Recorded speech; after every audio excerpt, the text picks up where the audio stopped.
Hello class, Mr. Knight here, and I'd like to share my insights for Lesson 4. Lessons 4 and 5 will cover source control, and specifically source control with Git. This is something that is very important, not just for software testing, but for software development in general. Source control is one of the most important tools you have as a software developer. I value source control just as much as I value a good IDE. It is that important. In Lesson 4, we're going to talk about doing source control just by yourself as an individual. And in Lesson 5, we're going to talk about source control with a team. Now, you may be wondering what source control is. You may have also heard it called version control or source code management or something like that. Or maybe revision control. Well, put yourself into this perspective. Imagine you're working on a project, and it's not a simple script, but it's a fairly complicated project, and you're spending hours and hours working on it. You're coding away, you're adding new features, you're testing as you go to make sure things work. And you get it to a point where it's pretty good. But then you want to be creative and you want to add one more new feature.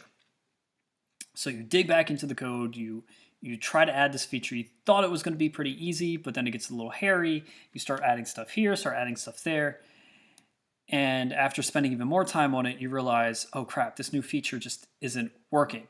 You try to test it, you try to fix it, you try to debug it, and you're basically stuck. You can't get it working. You're like, oh crap.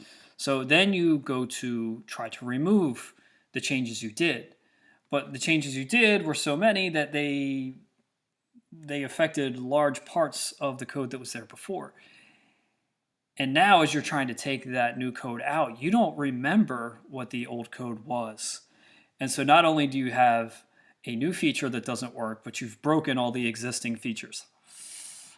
It's a scary world. That's not the world you want to be in. That's why we have source control. What source control does is it gives you a history to your project. How it works, whether it's with Git or it's with any other kind of source control tool. As you make changes to your code, you want to stop every so often and make checkpoints. Right? Now, that could be that you added a new function or a method to a file. It could be you added a whole new file. Maybe you did some renaming. Maybe it's a couple files together.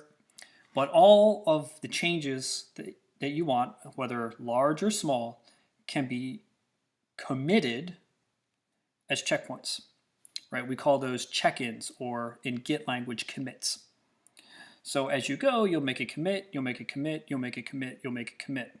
You can make as many or as few commits as you like. Every time you make a commit, you add a helpful description message to explain what you did. So it could be, hey, I added this new module, or hey, I added this new function and this new method to this class, or hey, I added 3 new classes that inherit from this other one. And when you check in and when you commit these changes, it forms that history for your project. And you could do a git log command or whatever kind of history lookup command, depending on your tool, and you can see the history of check-ins or the history of commits over time. Usually they're timestamped, they'll have some sort of hash value, they'll show that message that you put with it, and you can easily see, oh, this is where I was in my project. So given that aforementioned scenario, let's assume that you had committed for every new feature you added, and you try to add that very last one and it goes badly and you mess up a whole bunch of code. What you could do if you had source control, you could revert to the last good change. You can look it up in the history and say, this is where things were last okay, everything after this was messed up, let me reset or let me revert. And all those old changes will disappear and you have that nice safe version of your code to go back to. So you can throw everything away and start again. That is the power of source control. And that is one of the very many useful things it can do. Now, I mentioned a couple different kinds of source control before. These days, arguably the most popular one is Git. Git is a free open source tool. It runs from the command line. It's wildly popular. Almost everybody uses it these days. Now, Git itself, as I said, is just a project. It's a free and open source tool. But there are service providers that provide Git as a service. Things like GitHub, GitLabs, and Bitbucket all let you host Git repositories in the cloud. They provide nice graphical user interfaces through their web UIs for showing things like pull requests or letting you navigate your code more visually, showing visual histories, showing visual branching, all that good stuff. And one of the things that makes Git really popular is not just the stuff you can do as an individual, but the remote features as well, and the branching features as well. So that it's not just you working on a project by yourself. You can easily share your code with people out remotely. That's why it's great for open source projects, or why teams and companies will always have a shared repository for the code base they're working on. We'll learn more about the remote stuff in Lesson 5. Some other source-controlled tools you may have heard of. Historically, there was RCS, CVS. Those, I believe, have been deprecated. They were great projects back in the day, but we don't use them in a modern sense anymore. Subversion for a long time was popular. It was seen as a successor to CVS. Some others you may have heard of are like Mercurial. That was a competitor to Git for distributed source control. You may have heard of Perforce. I used Perforce previously at another company, so I was familiar with that back in the day. But it seems like these days, all the big players in the industry are just gravitating towards Git. If you're working on more recent projects, you're probably working on a Git repository.